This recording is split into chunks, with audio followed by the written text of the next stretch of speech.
Baik, kami telah tersambung bersama dengan dosen Institut Sosial dan Teknologi atau ISTEK Widuri dan juga pernah menjabat Sekjen Kementerian Sosial periode 2022-2023, Dr. Hari Hikmat.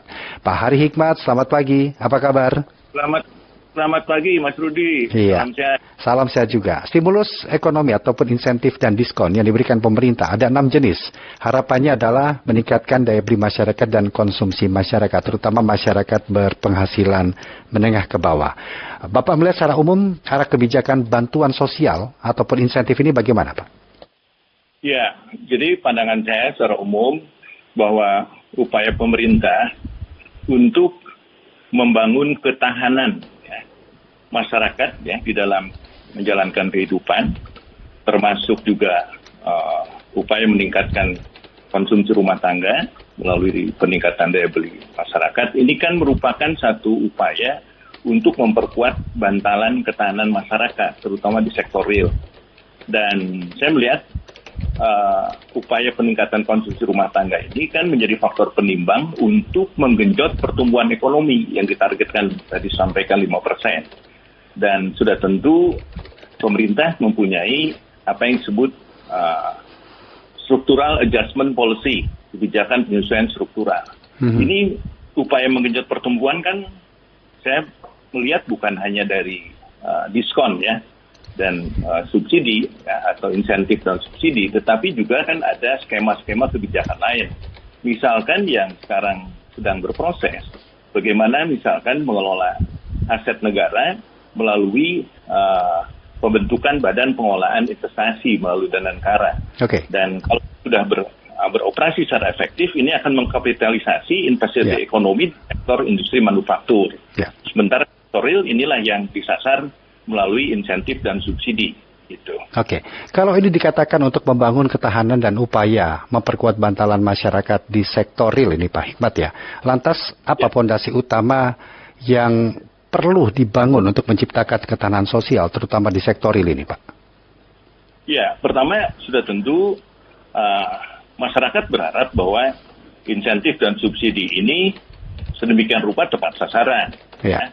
Misalkan untuk penebalan bantuan sosial dan bantuan pangan, bantuan subsidi upah, itu kan besar kepada langsung kepada sasaran perseorangan atau keluarga. Tetapi untuk perpanjangan diskon iuran jaminan kecelakaan kerja JKK yang akan berlaku 6 bulan kemudian ya, sampai Desember, Juli sampai Desember, itu sudah tentu akan menyasar dari para pengusaha yang bekerja di bidang sektor padat karya.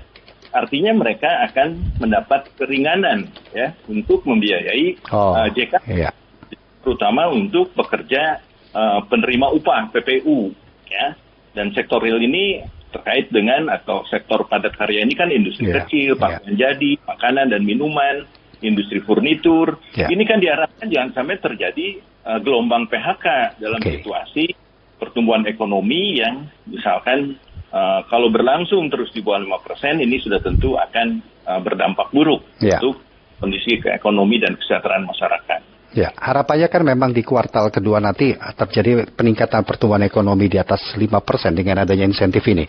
Tetapi mungkin bisa diperdalam lagi, yang terutama langkah apa yang menurut Bapak paling krusial agar perlindungan sosial menyentuh pelaku sektor real secara nyata ini, Pak? Seperti apa ini? Ya, kan seperti saya sampaikan, mekanisme yang dibangun, kan, seperti diskon transportasi itu kan ke pihak pengelola operator dari tol kan, itu. Ini seperti yang sudah dilakukan di kuartal pertama, saya tidak melihat persoalan yang besar dari sisi ketepatan sasaran. Cuma yang perlu dipastikan, misalkan masyarakat secara psikologis kan harus memahami juga apa yang dilakukan pemerintah, manfaatnya atas diskon transportasi, diskon transport. Ini kan mengurangi beban pengeluaran masyarakat secara umum dan sudah tentu akan mendorong minat masyarakat untuk membelanjakan uang yang katakanlah di-saving dari diskon-diskon tersebut. Nah, artinya ada sasaran kepada pengelola, ada sasaran termasuk PLN ya. Nah, ada sasaran ke KPM, keluarga penerima manfaat. Nah, ini yang perlu jadi catatan Karena selama ini kan transfer bantuan sosial ya melalui kartu sembako itu kan sudah berlangsung. Memang ada sejumlah tantangan, misalkan intuition dan error. Tetapi itu akan diperbaiki melalui pentargetan melalui data science, data yang terintegrasi yang bersumber dari DTKS, P3KE dan juga Rexosec. Jadi sedemikian rupa mudah-mudahan ini ketepatan sasaran bisa lebih baik ke depan. Gitu. Oke, kalau begitu bagaimana cara memverifikasi penerima insentif ini agar tepat sasaran kalau begitu Pak? Ya, gimana Pak? Ya, bagaimana kalau begitu cara memverifikasi penerima insentif ini agar tepat sasaran?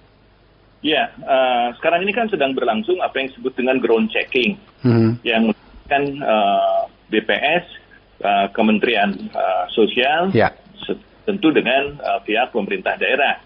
Nah, ini melibatkan para pendamping untuk mengupdate terakhir kondisi real dari para penerima manfaat tersebut. Nah, jadi tidak berbasis pada data yang sudah terkompilasi di database nasional, master file. Kan ini data manusia dinamis, jadi penting sekali melakukan updating dynamic data secara dinamis, secara terus-menerus. Nah, ini melibatkan juga Kemendagri, karena sudah ada Dukcapil. Jadi kondisi yang memberikan harapan prospek yang bagus ini harus dijaga, dan ini harus betul-betul Pemda juga mengawal. Jangan lagi ada konflik interest untuk mengajukan penerima atas kepentingan-kepentingan politik misalkan, atas kepentingan macam-macam lah yang mungkin akan berpengaruh buruk kepada ketepatan sasaran. Ya. Baik, Pak Ari, sejauh mana sih validitas dan data terpadu kita itu terkait atau bisa diandalkan atau DTKS itu Pak? Atau memang masih membutuhkan validasi ulang atau data single itu sudah bisa digunakan saat ini? Jadi begini, kalau terdahulu kan kebijakannya lebih diprioritaskan untuk pentargetan penerimaan bantuan sosial seperti PK, BPNT. Tetapi kan sekarang kebutuhan pemerintah tidak hanya itu. Jadi nggak bisa bersumber hanya DTKS. DTKS harus diintegrasikan dengan P3KE yang menyasar miskin es krim. Diintegrasikan dengan Rexosec yang mengcover 60% penduduk Indonesia paling tidak yang bisa menjadi sasaran untuk program-program yang bukan hanya bansos tetapi termasuk insentif dan subsidi kepada kelompok masyarakat yang rentan lah menjadi miskin kalau terjadi gejolak ekonomi. Jadi kebutuhan datanya tidak hanya terbatas untuk data bansos, tapi data juga yang terkait dengan bantuan subsidi upah, diskon tarif listrik, perpanjangan JKK, diskon BKK.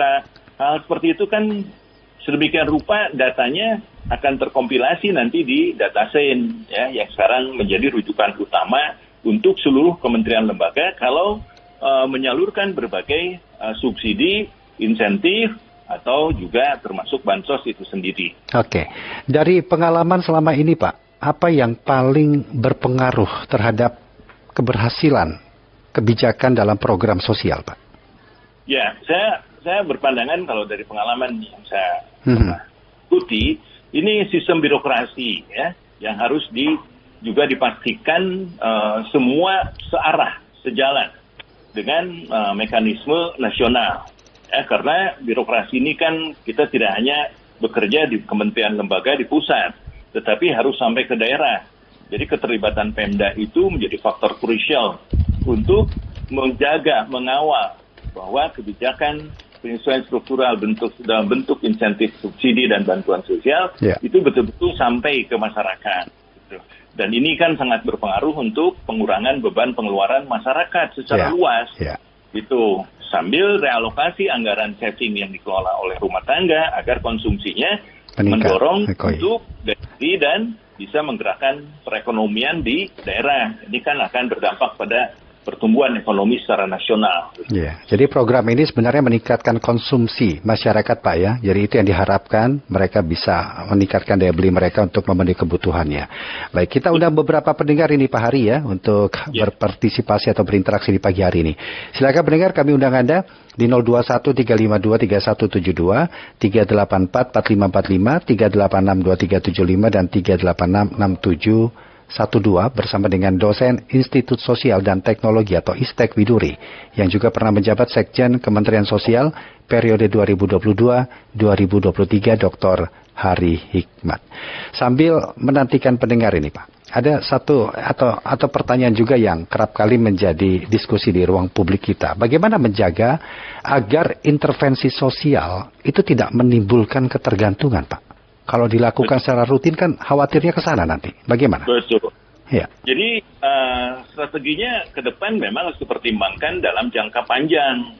Ya, kalau sekarang ada triwulan 1, ada intervensi, triwulan 2 ada intervensi, tetapi dengan jangka waktu yang 2 bulan, 3 bulan, ini kan juga akan menimbulkan risiko. Risikonya apa? Bisa saja overkonsumsi. Ketika ada diskon, maka beramai-ramai orang membelanjakan uangnya. Ya, dan ini kan akan membuat harga-harga bukannya meningkat, tapi menjadi turun misalnya. Kemudian ketergantungan. Kalau subsidinya berlebihan, ini bisa menyebabkan ketergantungan kepada pemerintah. Dan ini bisa mengganggu inovasi-inovasi yang sedang dilakukan oleh pemerintah. Seperti misalkan makan bergizi gratis, ya, kemudian vaksin merah putih, melanjutkan pembangunan IKN dan sebagainya. Yang saya pikir kalau untuk hak dasar warga negara yang merupakan state obligation, itu tetap kewajiban negara, ya, melalui realokasi pendapatan negara dari APBN untuk kepentingan masyarakat. Tetapi kan, jangan sampai hal tersebut juga membuat masyarakat dan dapat termina bobo dengan berbagai diskon tersebut. Yeah. Sehingga mengurangi resilience, ketahanan dan juga daya juang masyarakat untuk meningkatkan produktivitas mereka. Ya, karena nanti kan ada diskon lagi, gitu kan. Nah, mulai overkonsumsi, pakai listrik berlebihan, banyak hemat, misalkan kan, ada penghematan dari negara, efisiensi, ya nanti di KL bukannya bergerak untuk tetap mencapai, tapi bisa berkurang perputaran uang di kementerian lembaga, ya, yang membuat dampaknya ke masyarakat juga, kan, perjalanan dinas dan sebagainya, fine-fine aja menurut saya itu diefisiensikan, ya, barang sebagainya, mobil dinas, oke, ya, tapi jangan juga menghambat pergerakan penyaluran dana, termasuk juga pelaksanaan program-program strategis nasional yang sudah menjadi mandatori dari kementerian lembaga. Kira itu. Baik, kita sapa dulu pendengar ini Pak Hari, ada Pak Dullah di Jakarta Utara. Selamat pagi Pak Dullah. Selamat pagi Bapak. Iya, ada Pak Hari Hikmat. Silakan, apa yang mau disampaikan Pak? Saya mau nanya Bapak. Emak saya punya kartu keluarga sejahtera Bapak. Punya kartu apa Pak? Nenek-nenek udah 80 lebih Pak. Oke. Ya. Iya Pak. Kartu keluarga sejahtera. KKS, oke. Ya. Umurnya udah 86 lebih Pak. Udah nenek-nenek sekali Pak. Ya, baik. Udah Pak, mau nanya aja segitu Pak. Oke. Terima kasih Bapak. Iya, mungkin ada yang ingin tanyakan Pak Hari kepada Pak Dullah ini Pak, agar lebih melengkapi. Pak Dullah, selama ini dengan memegang KKS, Kartu Keluarga Sejahtera, apakah emaknya Pak Dullah mendapatkan bantuan dari pemerintah atau mendapatkan kemudahan untuk dapat paket bantuan beras misalkan? Sudah ada belum? Lagi dulu dapat duit Pak. Oh, dulu dapat duit. Kalau 200 Pak. Ya, ada 200 ribu. Ini lama nggak dapat Pak. Dari kapan itu Pak? Udah ada 3 bulan 4 bulan belum dapat Pak. Oke, baik. Ya, nanti dijawab dengan Pak Hari ya Pak ya, apa yang harus dilakukan ya. Mudah-mudahan bisa membantu ya Pak Dullah ya.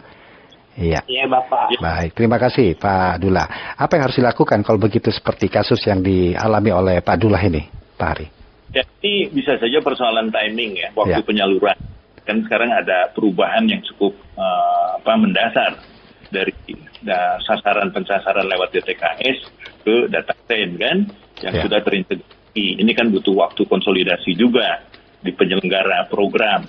Tetapi juga untuk Pak Dullah, cara Pak Dullah juga memastikan siapa pendamping yang ada di lingkungan tinggal Pak Dullah. Karena pendamping seharusnya mengawal penyaluran bantuan. Kemudian yang kedua dicek apakah KKS itu masih berlaku, itu kan, menjadi penerima manfaat dari program BPNT yang 200.000 per bulan itu.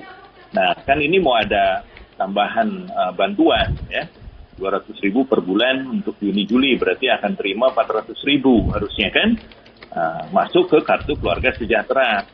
Nah, ini juga harus dicek, dan ini sebetulnya boleh dengan membawa kartu itu mengecek ke bank mitra, gitu, BNI ya, itu biasanya kalau Jakarta banyak BNI dan BRI antara lain, gitu kan.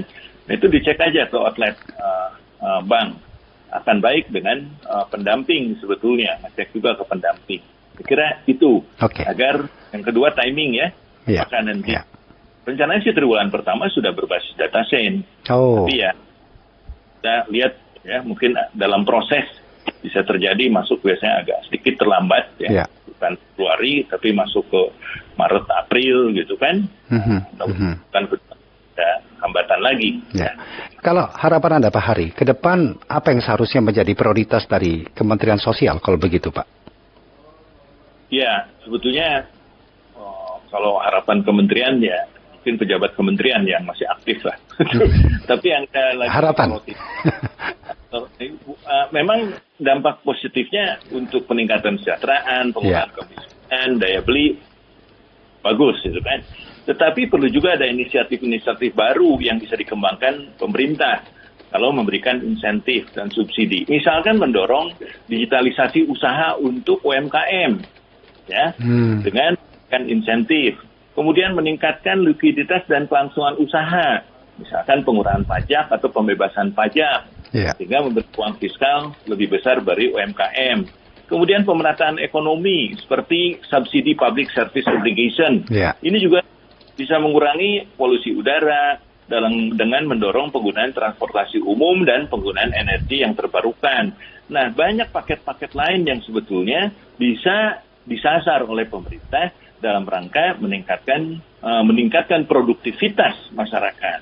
Jadi pengurangan beban pengeluaran melalui diskon dan melalui bantuan sosial harus juga diikuti dengan upaya insentif yang mendorong produktivitas secara lebih optimal, misalkan melalui UMKM, melalui industri padat karya dan sebagainya. Baik, kita sapa lagi pendengar berikutnya, ada Pak Iwan di Sumeneb, Madura, Jawa Timur. Pak Iwan, selamat pagi. Ya, pagi Pak. Ya, silakan Pak Iwan, ada Pak Hari Hikmat. Apa yang mau disampaikan atau ditanyakan Pak? Ya, saya di seorang tunanetra Pak. Yang itu pernah dapat bantuan beras per 3 bulan Pak, di tahun 2022 itu Pak. Tahun 2022 bantuan beras ya Pak ya? Ya, terhitung mulai dari bulan Juli sampai ke Januari awal tahun 2023. Oke. Setelah itu? Ya, setelah itu berhenti Pak, nggak ada konfirmasi lagi gitu Pak. Setelah saya dimintai data sama aparat desa, setelah itu nggak ada lagi gitu Pak, nggak muncul gitu. Saya urus ke Bank Mitra itu, kebetulan Bank Mandiri yang menangani itu, saya bawa kartu ke